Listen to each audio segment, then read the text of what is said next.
And here we go. All right. Channing Tatum back on the market and how this affects you.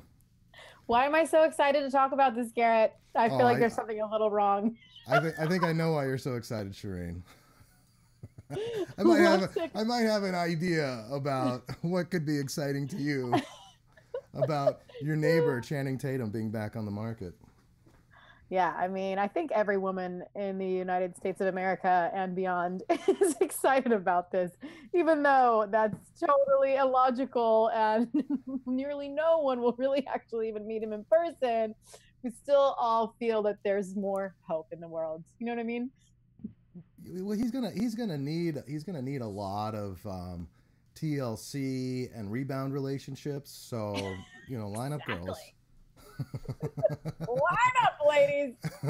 I'm like super married and off the market, so I'm just gonna live vicariously through y'all because this is an exciting time, people. I mean, This is an exciting time. I'm just saying, like, I think this is the most exciting thing that's happened in a long time. Anyway, I guess the question is, what are we really talking about today? Because obviously we're not going to talk for a bajillion years about Channing Tatum's. I mean, I guess we could. Do you want to talk about that, Garrett? Well, that's not exactly the spirit of our show, unless we're talking. Well, actually, we could talk about whatever we want to talk about. That is true. I think there's something to be learned and shared and discussed around the whole concept of, like you were saying earlier. I don't know, doing what works for you, and being clear about that. For you. Exactly. Yeah. So this is why this whole and Channing. Shereen, move over just a little bit while you gush about Channing. We want to see your beautiful face like full on the screen. So move over just a little so the messages aren't in your way. I think this is better, right? Okay. Yeah. Okay. Hey, by the way, comment in, say hi. We want to make sure all our chit chatty things are going, and we haven't. And tell us how offended you are by our live stream title. We really want to hear.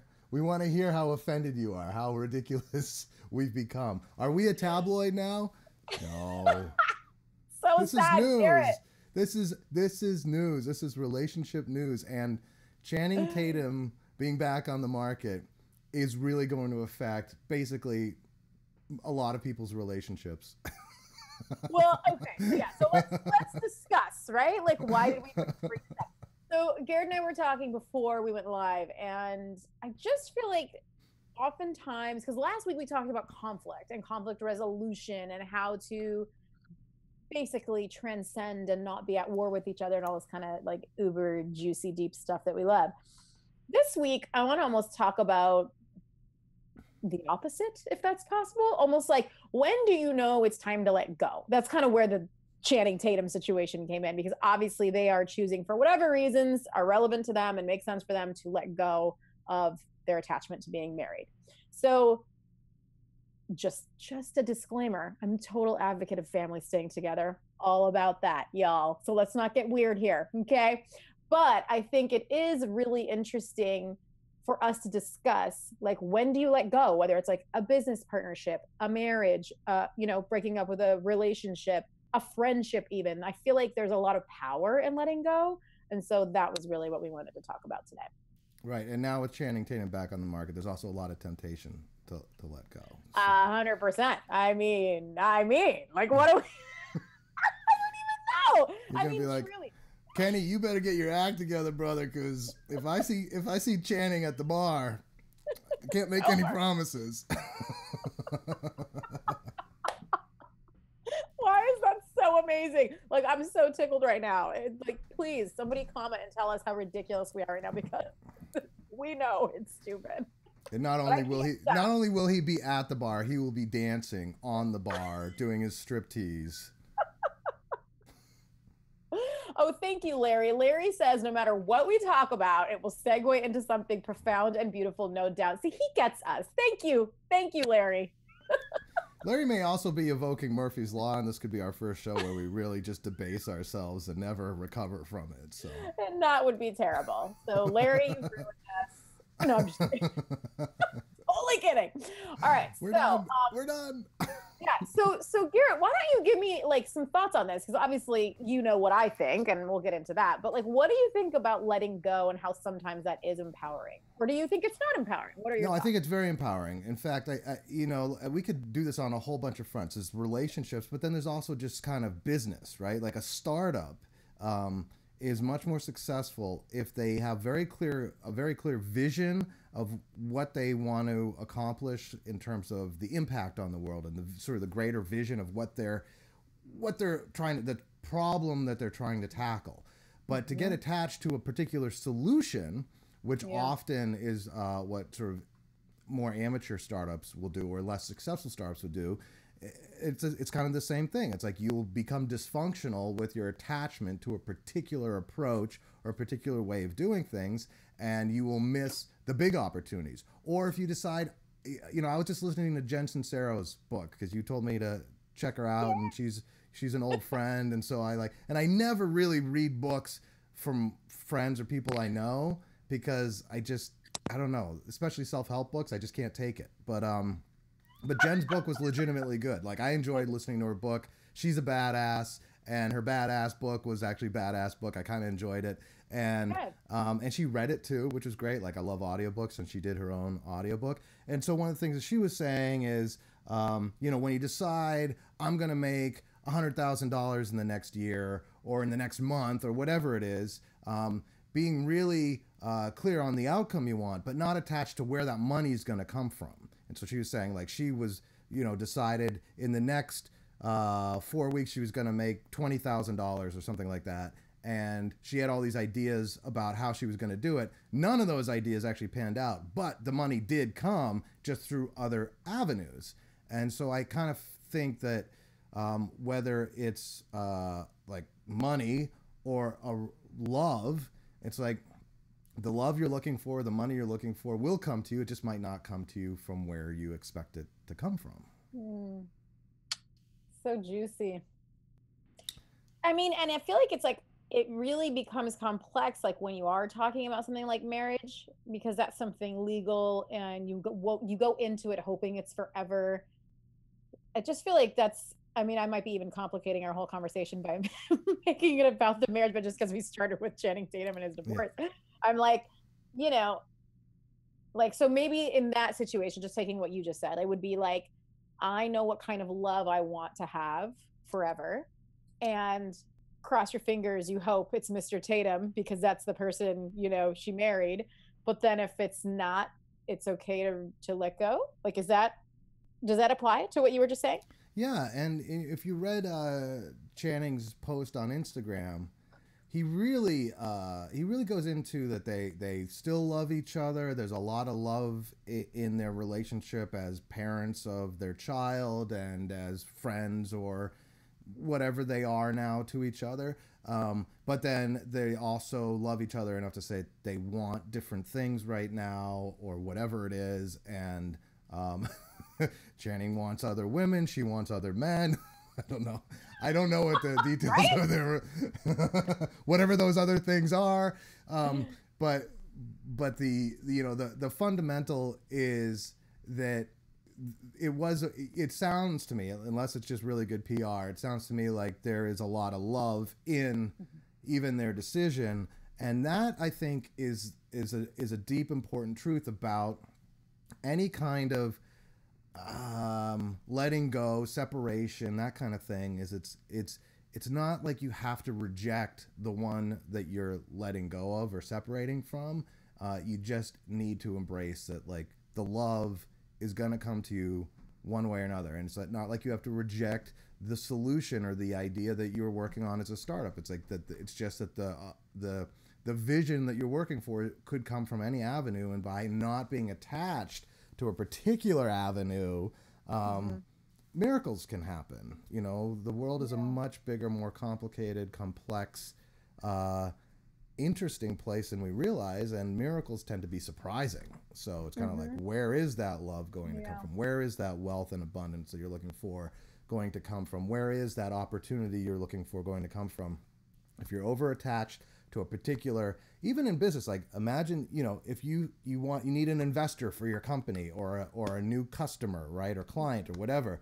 If you get over attached to like one particular person is going to be that source of that next money or wealth for your company, it's like, you're fucking up everything, because now that you're treating that person like an object, like, you need that thing from them, them to sign that agreement or whatever. So you're not being really fully true to your genuine relationship with them. You're in a much more like functional or taking relationship from them. And there's all this like weird mojo that goes with that. But if you're just like free and open, and you're entertaining a lot of potential clients, a lot of potential investors, I think that's where the miracles can seep in, because you're not over attached. And that is so true. Sorry, I'm jumping in right now because I just think you really hit the freaking bullseye when you said being over attached. I think that's why letting go can be powerful, because when you freaking cling on, like when you cling on to something and you like want it so bad, it's like you almost like suffocate it, or you like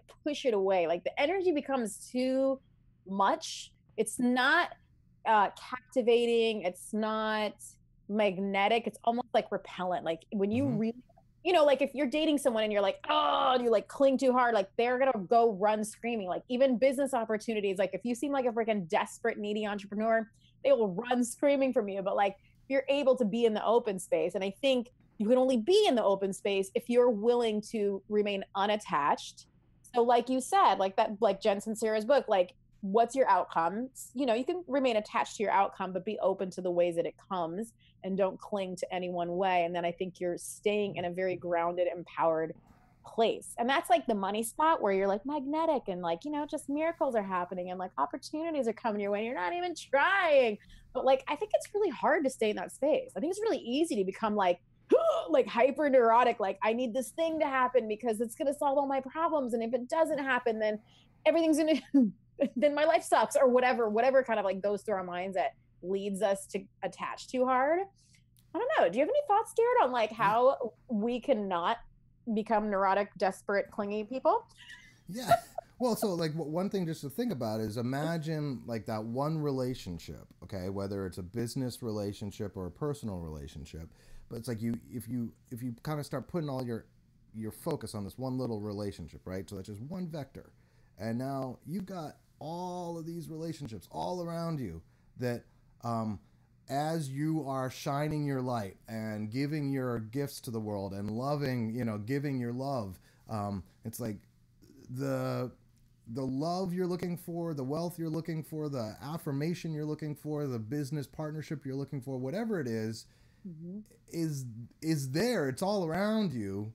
But if you get over focused on where it needs to come from, now you've taken 360 degrees times 360 degrees. I don't know what a sphere of degrees is, but it's like you've taken all of those, million points of light that could be that source of the miracle you're looking for, that source of the fulfillment you're looking for, and you've limited it to that one particular fixation you've got. And even if it was going to come that way, now you've made it harder because you put so much pressure on it.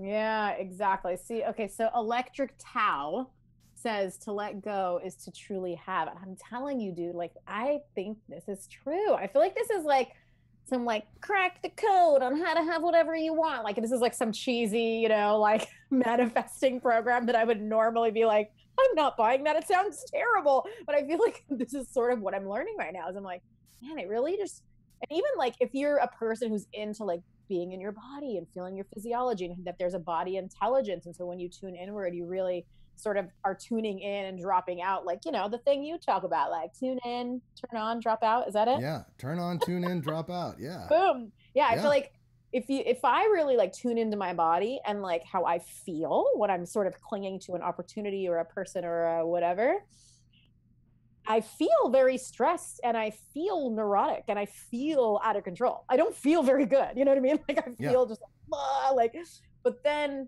once you let go, like you're just like, all right, like whatever happens, happens. Like, do I even really need this opportunity? Or is there another way that I could get the outcome that I want through a different opportunity? And like, let me start looking. And then you can just kind of like relax into trusting that the outcome will come, but it might just be in a different way. Or maybe the same way, but either way, you're just not doing that neurotic thing, you know? Yeah.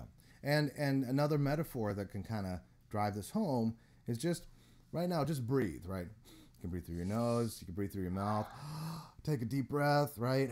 And you just feel like, okay, there's all this air, oxygen, nourishing oxygen and air around you, and you can just breathe. Now imagine taking a small straw and you're only breathing through that one little channel.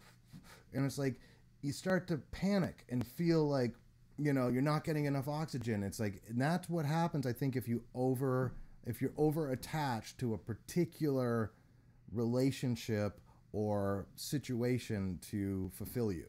You know, that's where, and so when you can just be open and just take your oxygen from wherever it is and not worry about it, that's going to give you this freedom to move and to be dynamic and to really just, it's there. The miracles you're looking for are there, but they're not where you expect them. There's a beautiful song called All Is Full of Love by Bjork. I love this song, and it starts off really kind of weird sounding, and I would say like first 2/3 of the song are just odd, but good. But then when she really gets into it, it's gorgeous and beautiful. But one part of the song, one of the lyrics I love is, you know, the love is coming, but maybe not from the sources you're looking for it at. Maybe not the direction you're expecting it from. And I think that's really the, you know, there's an exquisite beauty to recognize, you know, in the song she's saying, your phone is off the hook, right? So it's like you're just like calling that one person, you know, because like that's who you're attached to the miracle coming through or whatever. And it's like, but while you're on that phone, now your phone's off the hook and no one else can get through to you, you know. It's, and this, I guess it's before call waiting. but anyway, all that aside, I think just there is a power in just opening up yourself to all the world of possibilities, and you know, and when you're open that way, like you did, Shereen. I mean, do you want to talk about the sort of the thing that started this podcast? Or I mean, yeah, like I've basically been having a lot of disruptions. Like honestly, personally and professionally, both. Like just in the area of conflict resolution and like wanting to feel emotionally safe and emotionally heard and emotionally met and struggling, you know, like, so like in my marriage, like to me, that's not like mad respect, Tatum, but like for me, that's actually not a place I feel I can let go. Like I would if I absolutely had to, you know, but I feel like that's something, I mean, I came out of a broken home and I have pretty strong goals around like ending this road together, you know? So like for me, that's an area of my life where I will dig in. Like I'll be like, let's go to couples therapy every week. Like we're freaking working it out because we are going to be married till the end of our lives, and I'm unwilling. So let's talk about that, because I think that's a really important distinction to make. So, you know, you want Kenny to be part of your life for the rest of your life, and you want to have a beautiful marriage with him for the rest of your life.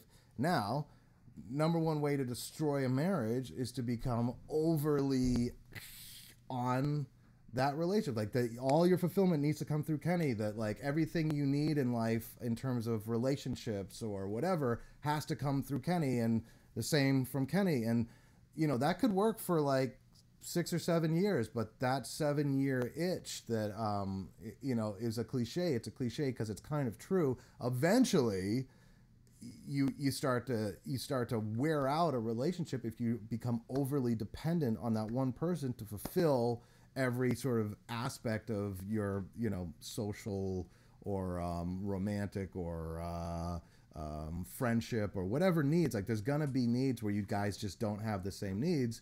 And so are you saying that I should be with Channing Tatum? Because like that's all I'm picking up right now. If it's okay with Kenny. Say, Kenny, listen, I just have some Channing Tatum needs that you can't fulfill. They're just Channing Tatum needs. But once once I've had a little taste, I'll be done. I'll be good. I'll be back. So much fun. I'm sorry. I just couldn't. So I was like, this just perfect, Kenny. I had this live stream with Garrett, and I'm sorry, but I gotta go. I'll be back. I'll be back. I just have some needs that you can't fill. But you make a good point, just of that idea. Like, I can't suffocate Kenny with like, fulfill all my needs. Blah, blah. Well, and I think there's two pieces of it. There's like, one is like, okay, God, I need a guy that dances like Channing Tatum with his shirt off and grinds his crotch on the floor or whatever it is that turns you on about, him or his moves or whatever. And you can say, Kenny, can like you do that for me? And like maybe it takes Kenny like 6 months to like get himself able to do that, right? And maybe he's into it, and maybe it like just blows both of your doors off. Like maybe it's a great thing. Or maybe Kenny's like, dude, just go to a strip club. I'm cool with it, So that was such an amazing story. Like, that analogy just made my day. Like, I am good for the rest of the day, if not my life. All right, so, oh man, I need Kenny to watch this. He's gonna die laughing. Me picturing him like grinding all over, like, Yeah. I mean, like, go do a YouTube search on like whatever your favorite move or scene was with him, and be like, dude, can you like train yourself to do that? Like, it might take him some time to learn those moves, and if it's abs or whatever it is that like has got you like drooling, it's like, I would say first give Kenny the chance to rise to the occasion. No pun intended. There you go. But if Kenny's like, nah, I'm not about that. I'm just not doing that. That's not my thing. And if it's so, say, imagine. So this is where it gets awkward. It's like he's like, nah, dude, I'm not doing that. In fact, I intend to get fat and not move off the couch or whatever it is, right? Like, that's gone too far. But okay, so he just says, I'm not into that. I don't want to do that. And you're like, but if you're like, but I really need that in my life, or at least I need to experience that once in my life, or whatever it is. I think that's where a couple who will stand the test of time finds a way to say, all right, I'm cool. Let's go to this strip club and find your Channing Tatum to like, get close to for a minute or whatever it is. Like that's, I think that's a kind of, loving each other enough to help each other have the freedom or the opportunity to find fulfillment, whatever it is you think you need. And often all it takes is you just having that freedom that makes you realize you don't really need it. So it sounds like flexibility and like problem solving is really where it's at. It's like, instead of getting attached to it, like looking a certain way, or like the husband has to do the dirty, sexy Channing Tatum moves, it's like, my name is Shereen and I want these dirty, sexy Channing Tatum moves in my life. Husband, are you willing? Are you able? If the answer is no, then I can go get it elsewhere. That I don't like fixate on maybe the way I get what I want. Yeah, exactly. That was exactly it. Yeah, it's like that love or fulfillment or whatever can come from another direction, and it doesn't reduce your love for Kenny. Like your love, you're completely. In fact, it increases it, because loving him isn't costing you some other fulfillment in your life. Ooh, that's so good, Garrett. Oh, like, I think that's so good. Just the cost thing that comes in with like any business relationship. Yeah, you want to feel like when you're in a relationship, whether it's marriage or business or even a career, a job, you want to feel like it's not costing you something that's like really important, which I think, for me, that's why I never could do the cubicle life. It was like, this feels suffocating to me. I can't do it. I need a job where I get to do a live stream with Garrett, or I get to work with someone on something deep and emotional, or speak, or whatever, like fills me up. I just think that's like it. Like, just like, what is it costing you to be too attached to things in whatever form they are in your life? Please comment, you guys. I feel like this is a really juicy conversation. Yeah, well, people, someone had commented about nuclear family before that. My hair being their spirit animal. I like that one.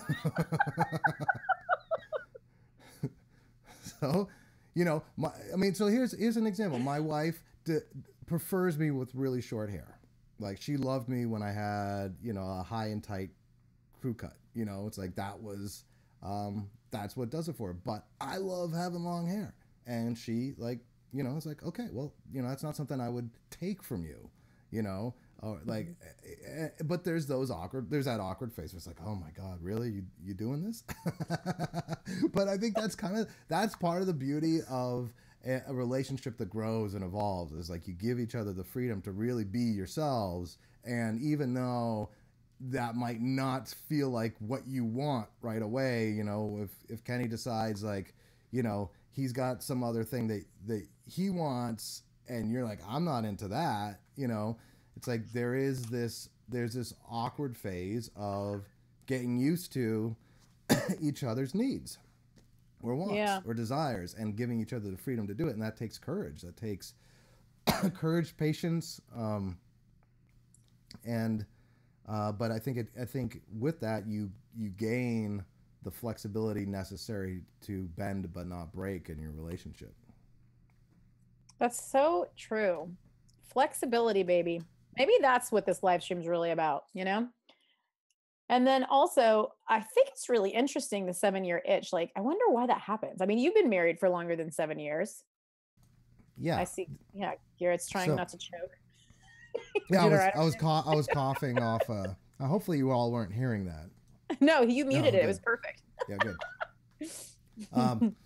Yeah, I've had this cough for a few weeks. I've learned to mute. 7-year itch is this: that humans are biologically wired to want to raise children together, like just evolutionarily speaking. So evolutionary biology is you conceive a child together, and the love, infatuation, biological attraction is really strong for those first 7 years, because that's how long it takes to get a child up to a stable, like they can kind of fend for themselves level at a prehistoric age, you know. So in prehistoric times, you're 7 years old, you're old enough to run, walk, run away from the tiger, find your own food, hunt with dad, like that kind of stuff. Be, you know, a contributing member of the tribe. And so the parents, being the nuclear family at that point, it's no longer necessary for the parents to be together for that child to still thrive, biologically speaking. Interesting. So then the biological imperative shifts, where now you're sort of genetically, I think especially with men, they're going to want to go and like put their genes elsewhere. That's just kind of an imperative. Naughty boys. Yeah. So there's all that dynamic going on, and so I think that's that at that 7-year itch is like, okay, we have now just transcended our biological attraction for each other. Like we have now moved beyond what would just be like if we were just pure animals. We've moved beyond what that is in terms of our attraction, and so anything beyond that is an act of a different, deeper kind of devotion that it's got to be spiritual. It's got to be emotional, spiritual, mental. Yeah. You know, it's going to have to, and you can still have the physical attraction. Don't get me wrong. Like, you could be very, very physically attracted to each other, but you have, you know, it's not like it just, I don't know how to say it. It's not just natural anymore. It's like you have to create the, environment. It's like you have to be intentional. Yeah, like you have to be intentionally sort of like making it happen or keeping it going, instead of it's so easy. Like maybe it's just not as easy after that. Yeah, it's not easy, and there's going to be in you, it's like a point. I think that it might even just be like it might just trigger reassessment in people's minds. Like there might be like you're in this cloud of physical infatuation with that person, and we call it love, and it feels like love, and it probably is love, but there's like it's like cellular level love. So it's like this, you know, it's this love that's coming from your primal self, along with whatever emotional, spiritual, whatever other kinds of love there are. You've got this primal love that just keeps you hypnotized and happy. I think for the, you know, generally first 7 years of a relationship, you've got that working for you. When that isn't working for you, that sort of hypnosis or cloud of, you know, rose-colored glasses go away.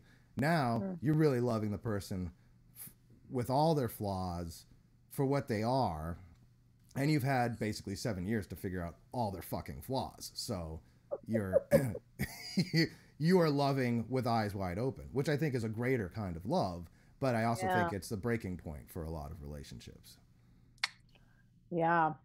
Yeah, I always get bummed out when I hear about 7-year itch and I'm just like, damn. I just think about, I think just being like a child of a broken home, not to be the drama queen in the room, but like, you know, I always think about like the divorce rate is up to like 50%. I don't even know what it is now, but like last I checked, it was like 50%. It just seems like, what are we doing wrong? You know what I mean? Like, I'm like, it just seems a little like for it to be like 50-50, you might end up together, you might not, when you're like really trying to commit full on. It just, I don't know, just seems like the odds kind of suck. They do. And they suck even more for, so here's some interesting stuff that I just came across. Women tend to, especially in their first few encounters, women tend to experience a lot more attachment. I think oxytocin has something to do with it. But when they first have sex, like, okay, so this is no longer virgin, they're like, you know, full on sex with a man. Like that first man, they experience what is called pair bonding. Bunnies have this too. We have bunnies, and like, you know, you see bunnies pair bond, and and it's like there's this physical, you know, you and me are in this together forever kind of attachment feeling. But what they've shown is that every subsequent man you have sex with after that first man, your ability to pair bond goes down and down and down and down. Oh, so, really? Oh, that's interesting. What? Yeah, and it's much more powerful for women. So for a woman who has, okay, you have your first lover, right?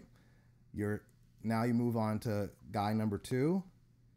That's the equivalent of a guy going and having 19 lovers. Like so the drop in pair bonding ability for a woman is as severe with just one extra lover as it is for a man that has 19 extra lovers. That's interesting. So I get that on the woman's side. So just does that mean on the side of it with the male that they just don't pair bond as well? They just don't? I think men do pair bond very well, actually. Men, I think, are the more romantic creatures. And I think a man can become deeply devoted to a woman, even while being a philanderer. You know, I think that there's a different place in a man's heart for his like primary woman. And that is like, I will go to the end of the world for you. It's like men love women like women love children. So it's like, you know how you feel about your kids. Like your kids can't do anything wrong. Like you will love them to the end of the world. You will never stop loving them. Like men can love a woman that way. And so, you know, but also a man could be like, I just need to go spread my seed. Like that's just a physical imperative that men feel, because that's just, you know, historically, not beyond prehistorically, how shit went down, how it worked, you know, successful. Yeah. No, keep going. I'm listening. Well, something just clipped out on your earbuds. Did you change something? Wait, no. Can you hear me normal now? It's just like it's super crazy. Just unplug them and plug them back really? in. Okay, now it's back. You're back. You're good. Okay, I just plugged them back in. Are we good? Yeah, good. All right. So let's hit this comment. Person's personal power comes from tuning into the things you can change, like shift in perspective to track what's meant to be for you. Maintaining love between you can co-create together, I guess. Okay. I think that.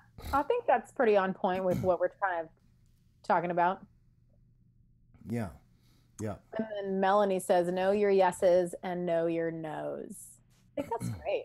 Because I do think to a large degree, that's also what this topic is about, of like really figuring out like what is okay with you and what is not okay with you. Yeah. And once you know that, then you can choose, do I dig in here and really work on it with this person or situation, or do I just let go and bounce? But you really can't even make that decision unless you're clear on, you know, just where your boundaries are and what you're good with, what you're not good with. Yep. Interesting stuff, my friends. So feel free to hit us with your comments, guys, of like if you actually have any personal situations you need some support with, business situations.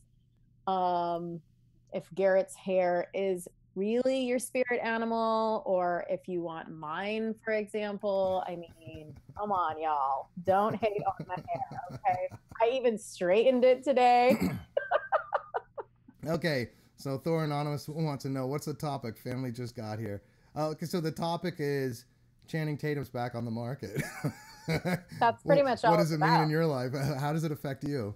And what we're talking about is like how to find fulfillment in all your relationships. And so we're talking about all kinds of things. Like we're really talking about attachment at root, and getting what you need at the same time as like how do you have like fulfilling long-term relationships, and we're drawing a correlation between Channing Tatum taking a break from his marriage to like Shereen taking a break from a particular business relationship, and then to like how a startup can't get too attached on how they actually get to where they need to go, and how if you're trying to make money in an entrepreneurial way, or even as a salesperson or consultant, that if you get too attached to a particular source of your fulfillment, that is where shit starts to go really sideways and wrong for you. And when you're open to the world being your oyster, there is a magic to that, a miraculous freedom in that actually allows you to find the fulfillment you're looking for. And it often will come from where you least expect, and it also will come from those that you may have hoped or expected it from in the first place. But because you're open and free and the world is your oyster, you don't have the resistance and the anxiety that can actually block you from receiving what it is you want. And therefore, even if it is like that particular one relationship that you're so hoping is going to be the one relationship, it very well can be, but it's going to be much stronger if there's freedom in that, as opposed to this overt need that relationship fulfills all of your needs. Yeah. Like I just got this sort of like miraculous, because I love doing what we're doing right now. Like I really love being about a conscious conversation. I love speaking with a group of people more than I love like doing maybe like one-on-one coaching. You know, I have like a stand-up comedy background, so it's just kind of what works for me. So I love when me and Garrett do these live streams. Like it's seriously one of my favorite things. Out of nowhere, like 2 weeks ago, I got this miraculous opportunity to possibly do a radio hosting gig, and it sort of came out of nowhere. I didn't even try for it. It literally dropped in my lap from a friend of mine who I used to do comedy with back in the day. And I quickly wanted to cling to it. I was like, oh, this would be perfect. This would be amazing. Let me get real clingy right now. The worst idea ever. But I could feel that feeling in my body of like neurotic control, wanting to will it into existence instead of like sort of trusting that it's all happening without me having to do anything. And so I immediately just started looking for like other gigs. I was like, you need to this is like dating, dude. It's like dating. Like you don't want to meet somebody that you like and then cling like a crazy person, because then you're just going to repel them. You got to date around, you know, you got to like go to coffee with so-and-so and do a lunch with so-and-so and just spread your attention so that you don't get too fixated, because otherwise shit goes haywire. I mean, yeah. And that's it. It's like everything starts getting fucked up when you put that kind of pressure on it. I'm tuning into Shakti's comment. Garrett, for us ladies that have had multiple partners sexually, but we now want to get married, what would you recommend for us to get those pair bonds back? And just if you want to look this up, it's pair bonds as in like two things, PAIR, bond, and the way you can get it back. I know we keep going back to this on this podcast or live stream every now and then, but it's true. Timothy Leary used to say, and actually he was a renowned psychologist with regards to how psychedelics affected people. A big part of what he discovered was that when people did strong psychedelics like LSD or shrooms together, or even not together, if you do them, with somebody, you are putting your mind back at that early state. I'm trying to remember the word for it, but ducks get into it when the duck decides who their mother is, like when they're first born. It's called imprinting. So when you're break your mind wide open for imprinting, which is what happens when you do strong psychedelics, now you can be imprinted. And so if you do strong psychedelics with the person you want to pair bond with, I believe that actually might work. And so the psychedelics I would recommend is shrooms, but a very particular kind of shroom. I would say you want the Pesa variety of shroom. That's the only one I can kind of put my stamp of approval on. There may be others, but that's the only one I know of that, like, I would go with that one. That's PESA, and that's a mushroom. And if you take like 5 dried grams of that mushroom and then spend some really deep, beautiful quality time with your lover, make sure the music is really soulful and romantic and like up in the heavens kind of thing, choirs of angels, like that's the kind of thing. And go out under, make sure the night is clear and full of stars and it's warm enough for you to be outside, and go out, be in nature with trees and stars and your lover and beautiful music in your earbuds. And maybe you can find, a great way to do it be, both of you have these, but find a splitter so you can both be listening to the same music at the same time. I think you will have a very deep, profound pair bonding through that kind of experience. Others have, everyone talks about how Molly kind of gets you into that state of mind. You got to be careful with Molly because people can die from that if you get a bad batch. I guess you could die from bad mushrooms too. You got to really know what you're getting. But both of those things I do recognize could probably get you back to a pair bonding state. Making love on psychedelics probably going to get you pretty close to that. Another thing you might be able to do is go on some really serious adventures, like face the feeling of death with each other. So it's like jump off a bridge together with a bungee jump, or a parachute together or something. But again, you want to do it with them. So it's like if you're parachuting, but you're with like the parachuting instructor, and you might end up pair bonding with the parachute instructor. So you got to make sure like you really do. Go hit a go hit an amusement park and do the scariest rides together. Like all of those things will also help increase the pair bond. And then like make love like rabbits, like really go at it, but like not really like intentional lovemaking, and like crazy fucking and all that stuff. Like those things can all help. Those are my recommendations. Recommendation number 1, crazy fucking. Crazy That fucking. Was amazing. We do have a cool suggestion from Larry on the live stream. He says, read Prometheus Rising by Robert Anton Wilson. It instructs you on how to take conscious control of these imprints. Yeah. Robert Anton Wilson is he's like one of the granddaddies of the psychedelic movement. Definitely check out his stuff now that you've Prometheus Rising. I haven't read it, but I believe this guy. So or gal, I don't know their names beyond the fold now. How long have you been? Yeah, do it. I was gonna read that. How long have you been growing your hair? Have you noticed your hair increase your intuition and knowing? Yes. Part of the reason I do it is because like I just feel more connected. I mean, yeah, I feel like that there's like hair is almost like antenna in a way, and it does two things for me. Like my mother asked me, she's like, why do you insist on growing your hair? I come from a background, Navy background. I was the crew cut, high and tight Navy haircut, jock, football player, all that stuff. So like everybody in my family that knows me from my teenage years and below doesn't understand the long haired dude. It's like you were like the Navy guy, And in the Navy, you have the short hair. So my mother's like, why do you insist on like having this long hair? And I say, it's my mane. It's like, imagine a lion that had its mane shaved or shorn, right? It's like the lion would be missing something. so it's like, I don't know, there's like something to it, and I love it. So I keep doing it. I keep letting it grow long. I don't like to go too long, but it works for me, you know. I like it. I like to poke fun at your Jesus hair, but I think it's a good look, you know. Yeah.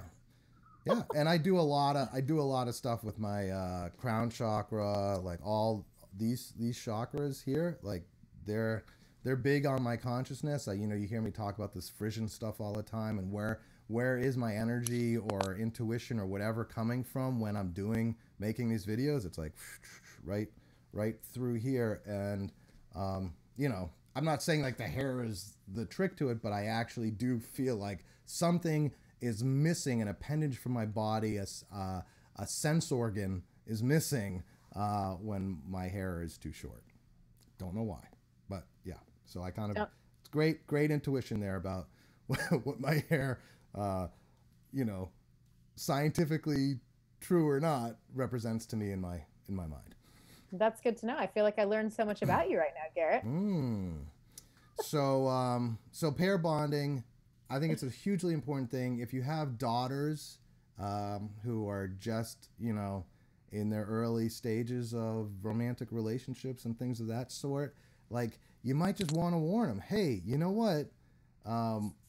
You might be experiencing like this amazing, we just call it like you're young and you're hot and you feel like you can just, you know, enjoy the world, and now's your time, and go on spring break and do all these crazy things and like really enjoy your sexuality and your hotness and have as much fun as you want, have as many men as you want and all that stuff. That's the culture today, is saying that to women. I think it's really doing them a disservice, because I think on a pair bonding level, girls that get caught up in this, you know, and they rip through like, you know, 5, 10, 50 guys, you know, at the end of that stint, whatever guy they end up with, even if this is like their Prince Charming, there's going to be like something in them that's just like, you know, you can go, like, I'm not that attached to you. And without that attachment, it makes a long-term relationship very, very difficult, because everybody's got their flaws. But like, if, you know, if somebody has their flaws, but they're your like first love and you grew up with them and they're everything in your world, it's like you work through the flaws. There's this heavy, deep emotional investment that comes with the pair bonding. On the other side of like, you know, 20, 50 guys, it's like, you're like, you know, dude, you know, your dick's not as big as this guy, and you're not as strong as this other guy I was with, and you're not as smart as this other guy I was with, and I don't know how. Shereen, you probably know better than I do. How do women think about guys? But do you not like find like you're like, You know, so it sounds like your point, because I'm like, I could go on about all the things women say about men, but I don't want to get lost in the sauce. No, you know what I mean? I turn to you for some sauce. Give us some sauce first, and then go to the deeper point. I mean, you know, okay, so there are women who actually talk about size and how that is or isn't a criteria for them. I really think everyone's different. I mean, there's no like one. There are some women who are like, oh, he has to be big, and if he's not big, then he better be good at going down or I'm out. Like, I've totally heard women say that. And like, I'm a person who like, you will get to my heart and my body through my mind. So I don't even think like that. It doesn't even occur to me to think about someone's like body, like, at first. It just doesn't occur to me, like, literally, like. But also, I probably wouldn't jump in the sack with anyone either. Like, I'd have to really be interested, or like they'd have to say something that's intellectually stimulating. So I just feel like every woman's different. And it just is really interesting, though, that there was a study done about this pair bonding. I didn't know that. And I can see how, like, that's just an interesting point, because I feel like women are the ones who are, the pressure's on them to like be all virginal, you know, or at least it used to be that way. Maybe now it's changing.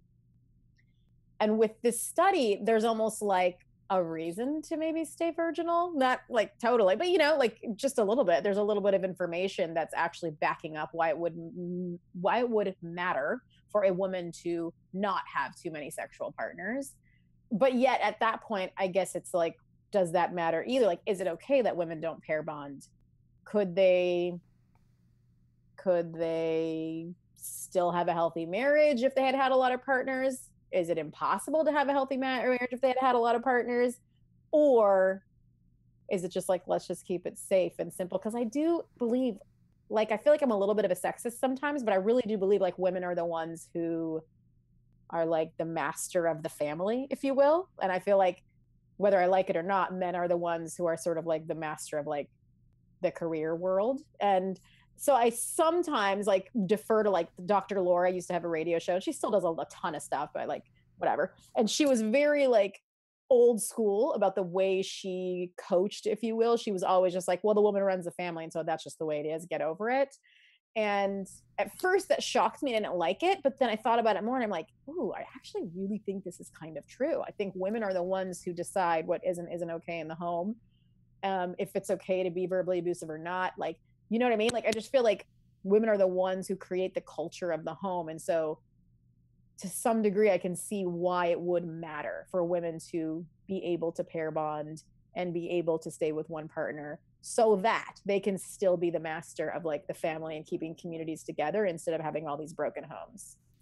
Yeah. So I want to speak to a few things that you just said there. First of all, whether or not, like, some of you out there probably have had, like, 50, 100, 150 guys.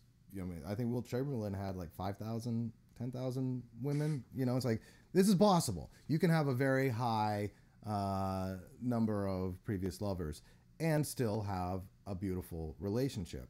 The difference we're talking about here, though, is one way, if you marry the first man, first of all, if you wait till you really are in love and then marry that first man that you are truly in love with, you will probably be very deeply physiologically pair bonded with them, and therefore a lot of the things that make a relationship strong you will just do naturally, because that's what you will feel impelled to do by your sort of physiological pair bonding with that man. If you are on the other side of 150 men and now you're with 151 and you really love this guy, there will probably be a number of times during your relationship, especially after the 7-year itch, where you have to be very disciplined to evoke the same enthusiasm for that man as a pair bonded woman would naturally. So you might not feel that strong pair bond to compel you to see the best in him, to I don't know how to say it, like look up to him is not the right word, but to admire him, to like even his gross or bad habits or whatever, like there's something endearing about him, like you love his smell, like you want him, like those types of things, I think come more naturally when you're pair bonded, and when you're not, then you have to work for those. And I think that is why you see this disintegration of marriage, because the sexual revolution has allowed women and men to go sow their wild oats, but in doing so has destroyed the cultural tradition that sort of almost insisted on pair bonding. And that pair bonding served both men and women. It served women, and they're happier with their first lover. And at the same time, because they're happier with their first lover, their men are better men because they're seeing the best in them. If you see that video I released a year and a half ago, How to Change People on Facebook, that reached like 25 million people, that's all about seeing the best in somebody really does evoke the best from them. So if you are deeply pair bonded with your man, you will see the best in them even when they're misbehaving, and you'll love them anyway, and they'll be a better man and a more devoted man to you because of that. And it's like this sort of virtuous cycle of love that keeps you both strong and keeps the family together and all that. So there, historically, you could say these patriarchies and patriarchal cultural norms where women have to be virgins and things like that, and this was insisted on by men. Yeah, there's something in it for them too, because they know if a woman is a virgin when they marry her, that she will be pair bonded to him, and then they don't have to be as suspicious of her, running off or having an affair or whatever it is. Like they can feel more confident in their relationship with her because they know that she's not got 50 other guys to compare him to, and that she's not easily distracted from whatever he is.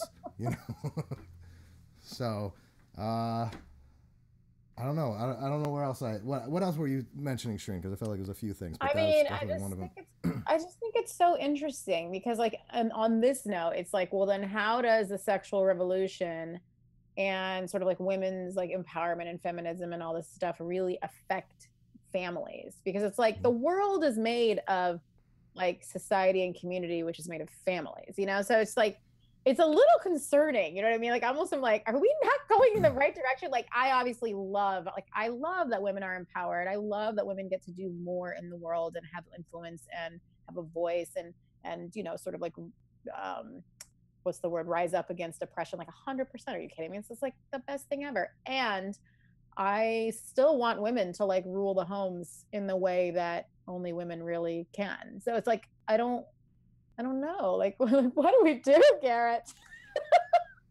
Well, I think we have to admit that right now we are in an experiment of human sexuality. The sexual revolution is only like a few decades old. I mean, it sort of got kicked off in the 60s. So 1, 2, 3, 4, 5. We're 5 or 6 decades into the sexual revolution, and there's been fits and starts, AIDS, back and forth, things like that kind of suppressed it. But meanwhile, we've got what we got to recognize is we are in the bubble of an experiment, and a number of experiments. One is the sexual revolution, birth control, the pill, all of that, like allows people to, go crazy on spring break and not worry too much about the ramifications of that. Now, if you were a woman. Now, here's another interesting thing about the pair bonding, right? The pair bonding, and correct me if I'm wrong, Shereen, but I've heard this a number of times, that women get really attached to a man when he is inside her, right? So it's like, that's, if his dick's in you, all of a sudden there's this weird attachment that comes out of, right? But like but only in your vagina. So like, that's it, right? So It's like, now, if you gave him a hand job or a blow job or something like that, the attachment isn't as strong. Is that true? Does that ring true? Oh, we're getting personal. Oh, shit.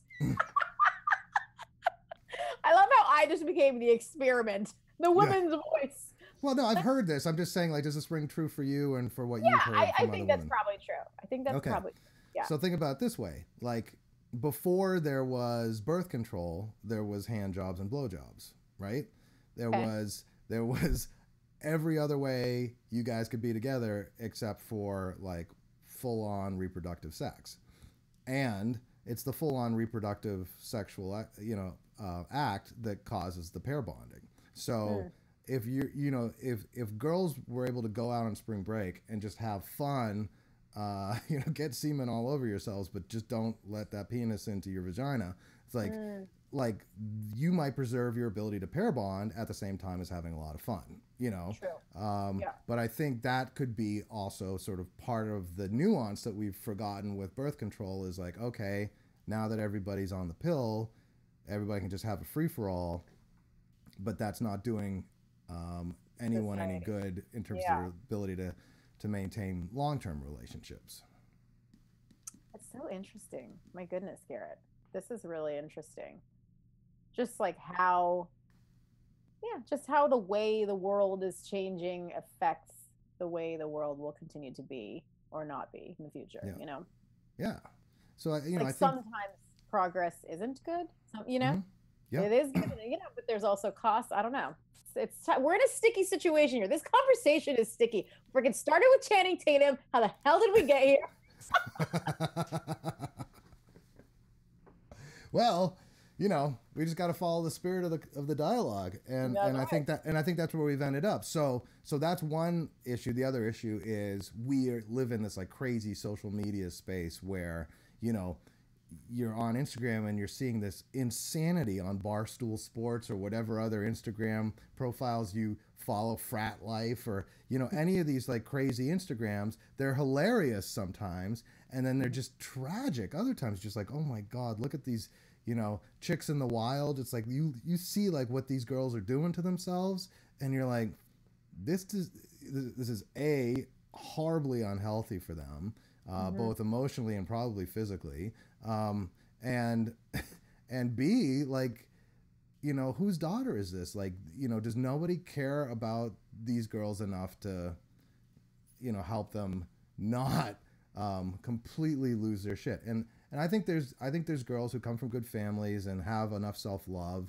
You don't have to come from a good family to have enough self love, but if as long as you've got enough self love and self respect and dignity to not drink yourself into absolute oblivion and be like shuffling through the slush and snow with your heels dragging behind your bare feet and then throwing up in a back alley and possibly being horribly taken advantage of. Like, this is the kind of thing that's going down everywhere across America right now on the regular.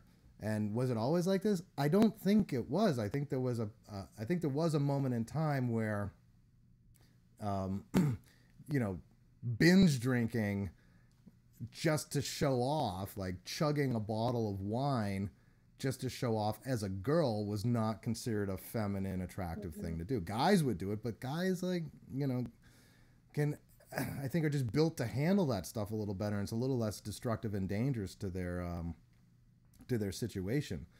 Yeah. Whereas, you know, now I think we've got the chicks get involved, and it's hilarious at times, but also at times it's like really sad and unfortunate and tragic. Yeah. Yeah, exactly. So, That's a tough one, Garrett.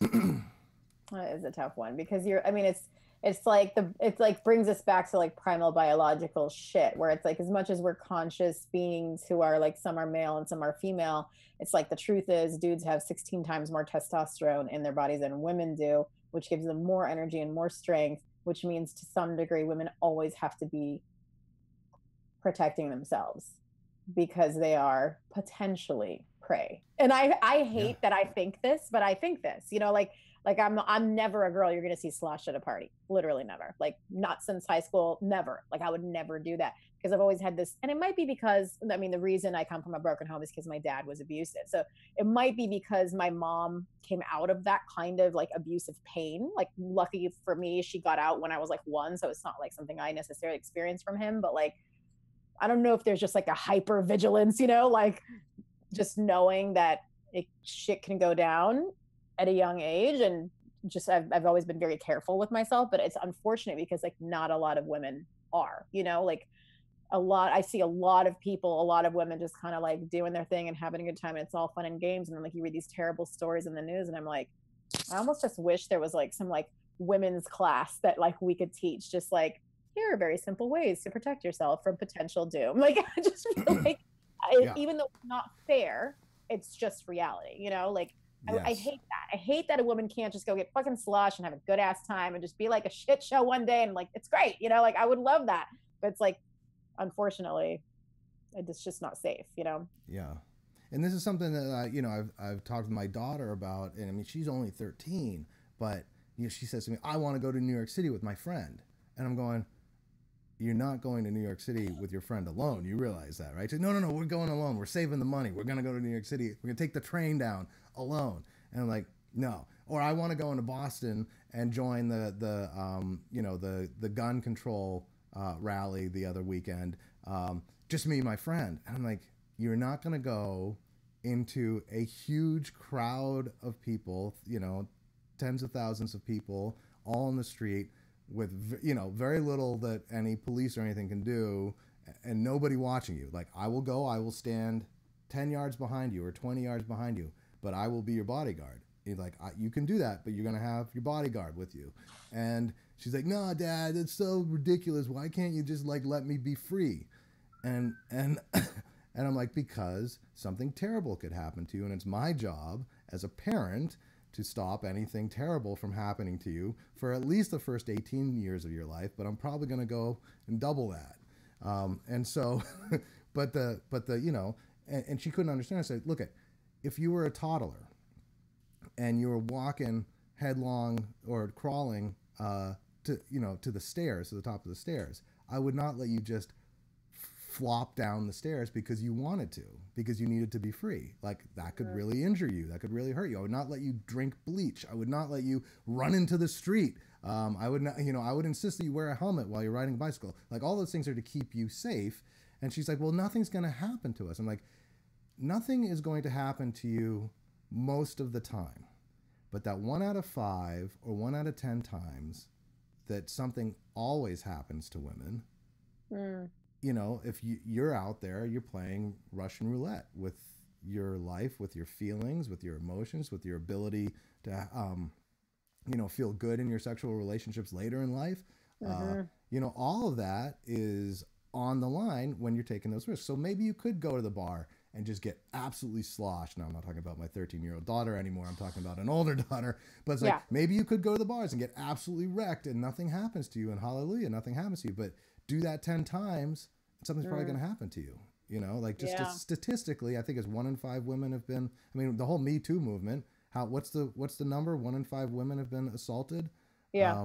So it's like, okay, so I would venture many of those times that women are assaulted is in some sketchy situation where she's already under the influence of something, and so, and her friends aren't exactly on the ball either, and and you know, so you throw yourself in that environment, and there's a good chance 1 out of 5, 1 out of 10 times something terrible could happen to you. Or even if it's not like something was done to you, perpetuate, like if you weren't, maybe you were preyed upon, but maybe you also consented to being the prey that night, but you might not have done that had the lights been on and you really saw that guy for what he was and you weren't half annihilated. You know, it's like there is yeah, I don't know, I think there's a wisdom we have lost in our party lifestyles that we're all trying to be Animal House these days, and I think it is hurting our young women. I agree. It's like, what's the cost? Like, why, you know, like, when you really weigh, like, I either get to have, like, in the most ideal version of this, how this night plays out, I get to have an amazing freaking time and just feel stoked that I had a good time. In the worst case scenario of this situation, I am assaulted and it deeply traumatizes me for the rest of my life.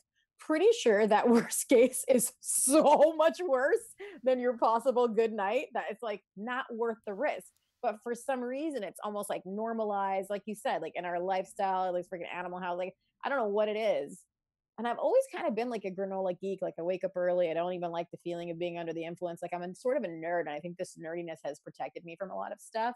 I just want to like bestow my nerdiness on the women of the world because I just feel like, you know, if they were just more careful, a lot of things could be avoided. And I don't want this to be misconstrued like, oh, it's your fault, because I feel like quickly people go to like, well, women should be able to have fun too. And you're kind of saying it's on, like, it's like if a woman is victimized and it's on her. No, I'm not saying it's on her. It's clearly on the predator or the perpetrator or the criminal here. However, if women were more aware of the fact that they are unfortunately at risk, they would be more careful, you know? I don't know how the hell we got on this subject, but we're already over time, Garrett. I don't even know what to do with myself. I mean, we gotta wrap this in a bow somehow. Okay, so here's the bottom line. Bottom line is, your answer is you need a bodyguard. Like myself, like I offered my daughter, like, I'll be your bodyguard. Take a bodyguard with you. Take a strong man who loves you. Maybe it's your brother, maybe it's your father, whatever. Maybe it's Channing Tatum, and have them protect you while you're partying. You know, like, then I think you can. Yeah, or or like you have one friend out of the group who's like the sober one, you know, or like like a couple friends. If you have a group of 5, like 2 of them are the sober ones. I don't know. I mean, what the fuck, is drinking that great? Like, it's not that great. Like, I don't know. It's just, to me, I don't understand it's not worth the risk. But yeah. Or you drink in safe environments where there's not like all these like uncertain variables, you know, like you have the bodyguard, or maybe it's like a kickback with people, you know, for the most part, and it's not going to be any like crazy creepers. I don't know. But I'm trying to figure out like how we can conclude and like roll back to our original conversation of letting go and that being the place of empowerment because you're not attached. Like we just went okay, yeah. I mean, full circle. Full circle is if you know that you let that man inside you in a fully, consensual, penis in the vagina kind of thing, right? Yes, like yes. You let that happen, you're gonna get attached. Okay. And if you don't get attached, it's because you've already broken that mechanism in yourself, you know? So don't do everything else. Have all kinds of fun without doing that. And you won't get attached, and then you'll be able to have the freedom to find the real love of your life at some point whenever you're ready to. Mm-hmm. And you can do all the other stuff, you know? And I'm not saying that's, I have to do more research, right? But that's just kind of the conclusion I would jump to, given this research is saying, like, women who have, every time you have a new sexual partner, it reduces your ability to pair bond. I would say, like, okay, well, protect that ability as best you can. And then if you already have kind of destroyed that ability or diminished that ability in yourself a bit, then realize there could be some tools. I can't vouch for them because I haven't actually run this experiment, but I think imprinting with psychedelics in a very like devoted relationship with some kind of extreme experiences, whether that's out under the stars, just full of awe, or whether it's like, on a roller coaster or making crazy love. It's like all of those things could help you kind of get your pair bond back. But, bottom line is don't overcommit. I think that's really it. Don't overcommit.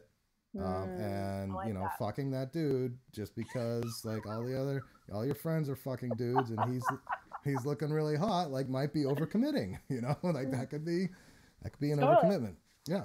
I like it. We'll have to continue this one next week. I feel like maybe we should do some research this week, and then when we do our live stream next week, we can maybe conclude with I don't know. I just feel like this is like we really opened like a juicy topic that just needs a little more time, Yeah. So, and I do feel obligated to mention that somebody said that 1 out of 2 girls is sexually molested or abused. So it's like now in that situation, that wasn't like they were going out being crazy. Like that was like really forced on them and possibly at a way too young age. And I would even say for that, I would explore you probably have done if you are one of those girls. You've probably done a ton of therapy in your life. If you haven't, start there. But the other thing I would say is try, again, shrooms. Try the PESA. It's a PESA, like something cubensis, whatever. Look up PESA shrooms. You'll find it. Like that, under the stars with the trees. The trees love you. They will minister to you. Find your tree therapist. Hang out with her. There will be healing. And when you do that, call to God, like call to the higher power, call to transcendent love, and say, I'm opening myself wide open. I'm highly imprintable, and the only imprint I want is from the highest, most transcendent love of the universe. Like I want God's love imprinting on me, and I want to be healed, and I reject any other consciousness that could try to creep in and mess with me. So it's like you just ask the Holy Spirit to protect you and like go out under those stars. And maybe in that situation, that also can heal all the harm and hurt that you've experienced being molested or raped. But then the other is also that might be a way to get yourself back into a place where you can pair bond and where you can start treating your sexuality as something that's precious and sacred and sort of re-sanctify your own relationship with your sexual being. I love that. It's beautiful. Thank you, Garrett. You brought it home right then. That's what we needed. All right. No, Channing Tatum is what you need. Go find Channing. He's out there somewhere. I do need a little Channing in my life. Don't tell Kenny. Don't tell him. Just kidding. All right. Thank you guys for with us this week. We will see you next week. And until then, be good to yourselves.